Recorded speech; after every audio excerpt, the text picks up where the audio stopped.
Have you seen this bit about the doomsday glacier? No, I haven't. So a little bit of bad news recently on the old, oh God, Antarctica is collapsing front. Turns out a 350 metre thick ice shelf that acts like a cork in a bottle, holding back a 2 kilometre thick country-sized glacier, is, according to researchers on the spot, about to give way any day now. Antarctica's a very long way away from anywhere though, isn't it? So does it really matter? Yeah. Yeah, it just might. The Antarctica is heating up rapidly, but the real heat spike in the cold places right now is happening in the Arctic Circle. For the first time in history, temperatures in the Arctic Circle were over 100 degrees Fahrenheit. So that's cool. Wait, is that the one people have been scared of for years? Yeah. It's the big one. Hey, I'm a bit surprised at the lack of coverage in mainstream media. Not me, buddy. We all know who they serve. Or am I surprised? Maybe not. Anyway, just in case you're wondering what I am on about and hoping that I might get to the point sooner rather than later, I am of course referring to the latest update from the mighty Thwaites Glacier, and more specifically, the ice shelf that's currently pinning it in place. I've made a few videos about Thwaites Glacier, as long-term viewers may remember. You might know it better as the Doomsday Glacier, a nickname presumably coined because the real name wasn't quite exciting enough. Anyway, trying to effectively communicate the magnitude of this thing is no easy task without physically taking you there and showing it to you in person. Well, let's learn together, huh? Not that you'd be able to see it all anyway, even if you stood right in front of it, because it's roughly the same size as Great Britain or Florida. To understand what's going on here, we have to make a very important distinction between East Antarctica and West Antarctica, and between the Thwaites. Are you familiar with r/claps? I've seen a few people shout you out in the weekly threads for your honesty on reporting climate collapse. No, I've never been there, but it's good to know that I'm being, given credit that I deserve in my time. Yeah, no, it's genuinely like the end. Unfortunately, it's not great, but nothing really ends, right? Like, not completely. Glacier ice sheet and the ice shelf that sits in front of it. Before we get into all that though, could I ask you to take a couple of seconds to click the free like and subscribe buttons just down here, if you haven't already done so. As you may have heard from other content creators recently, the YouTube algorithm favours videos that it thinks will bring the largest number of people to the platform, and that generally means channels like this one out as well. Now then, as luck would have it, a brand new topographical map of Antarctica's bedrock was published in 2025, giving our sciencey friends an even clearer picture of what's going on beneath the vast continent-sized ice pack, some of which has been there for millions of years, and is now thought to be almost 5 kilometres thick in places. The project, called BedMap 3, adds enormous amounts of new data. The updated map incorporates 84 additional airborne geophysical surveys, around 52 million new measurement points, and roughly 1.9 million kilometres of radar survey lines. Those data points have greatly improved coverage. You're so based on climate, it makes living in the climate catastrophe so much more tolerable. If you think I'm being based now, you should all know how many of my thoughts I was withholding after the most recent bout of veganism discourse on Twitter, where vegans pointed out you don't need animal agriculture to live, and also it contributes overwhelmingly to climate change, and every leftist on Earth said actually being vegan's white. Vegan really is the ultimate kill shot for LARP leftists because it's the one thing you have to do work on. It's so easy for you to be like pro-Palestinian while you're over in Ohio, but being vegan would require a little bit of work, so now you have to twist your damn neck around explaining how being vegan is white and anti-indigenous and also like homophobic or something. Literally in a tweet I saw verbatim. Yeah. Remote parts of the continent that were previously poorly understood. Perhaps most importantly, the map helps scientists observe which regions are most at risk from climate change. You can clearly see that while large parts of East Antarctica sit on bedrock above sea level, many sectors of West Antarctica, and actually some important sectors of East Antarctica too, occupy deep basins that extend far below sea level. As we've discovered in previous videos, that configuration allows warm ocean water to penetrate farther under the ice, potentially accelerating its retreat. And that's a major reason why scientists are extremely anxious about the Thwaites Glacier ice shelf. Because while the nobody cares about vegans, the industry, like anything else, needs to be fixed, but you're never going to move people away from meat. Genuinely, you would have defended the slave trade. you would have been arguing that like the master's whip shall not be longer than 2 knuckles across. Like animal agriculture is literally one of the main things contributing right now to climate change. You're gonna learn to like the tofu. Sorry, but like it's even if you didn't care about the ethics of harming animals, which I do as a non-vegan, you know, sue me. Even if you only cared about humans, we have long since reached the point where you could morally justify military intervention to destroy the animal agriculture industry in every country that practices it. Like the human cost of what we're doing is like animal agriculture is going to kill orders of magnitude more people than the Holocaust did. Not even to speak of the actual animal holocaust that we're committing like every nanosecond. But like just in terms of the greenhouse gas contributions, the allocation of our water resources, etc., you'll learn to like the tofu. Like eat meat if you must, but don't argue with me. Ice sheet. Can I at least keep my honey and eggs? Yeah, probably. In the grand scheme of things, those are pretty. I think honey's like fine. Yeah. Honey farms pollinate. Eggs are like not great, but they're like 50 orders of magnitude less bad than the other shit we'd be doing. So, you know, honey's fine. Is perched on land, albeit precariously. The ice shelf that holds it back is... What about milk? Just drink oat milk. Oat milk is like 50 times more environmentally okay to drink, and also like you don't have to rape cows to make it, you know? Essentially floating on the ocean, pinned only at one point where the seabed rises up to form a sort of wedge that creates a grounding point.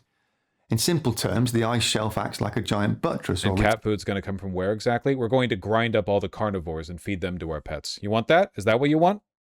Retaining wall. Losing and floating shelf like this doesn't directly raise sea levels, of course, because it's already sitting in the water. But if it does let go, which researchers believe could literally be any time in the next year or so, then the country-sized glacier behind it can start to flow into the ocean much faster.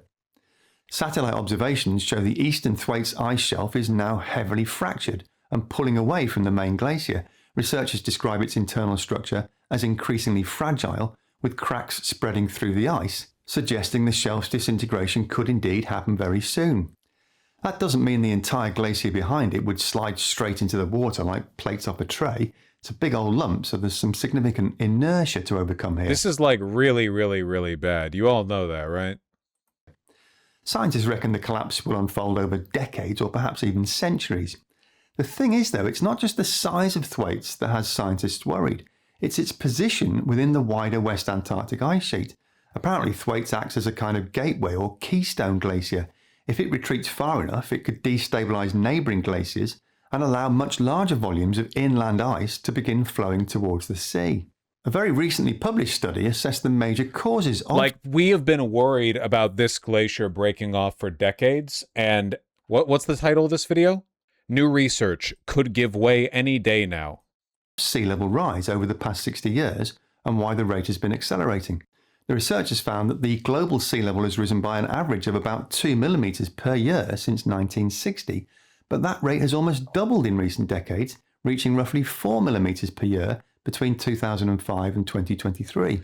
Remember, guys, it's okay to just reduce the amount of meat you eat. Yeah, the problem is a lot of people get into veganism and vegetarianism as part of like this moral argument and internet contrarianism. Literally just learn some fucking vegetarian meals or whatever and then try to make those a couple more times. You could probably have your animal agriculture out like consumption with very little effort.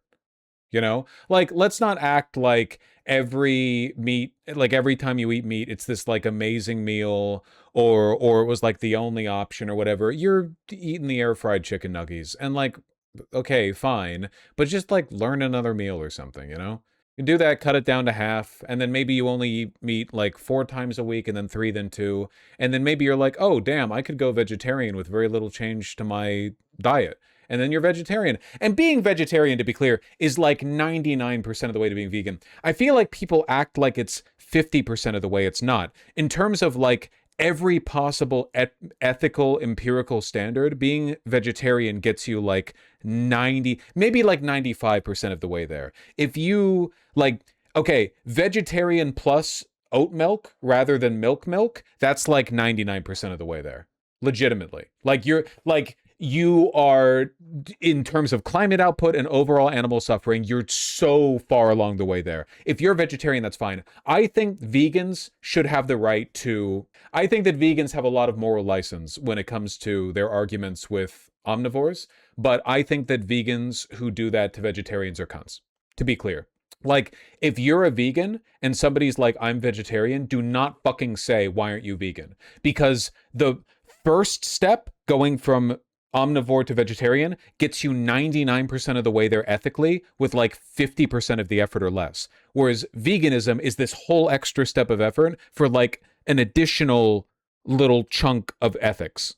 You know, don't be an asshole about this. Or if you're going to, like, they get to be an asshole to you about why you have like a car instead of bicycling an hour to work or whatever. Like, you're fighting over margins at that point. Don't be a fucking elitist, okay? Just try to reduce how much animal agriculture you consume.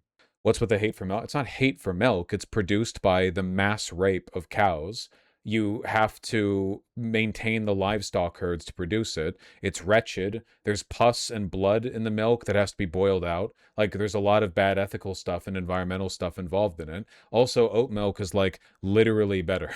And oat milk would be cheaper than regular milk if it had the same production and subsidies. You know that, right? Oat milk, every like gallon of oat milk is like a 20th of the resource usage for the same amount of regular cow milk.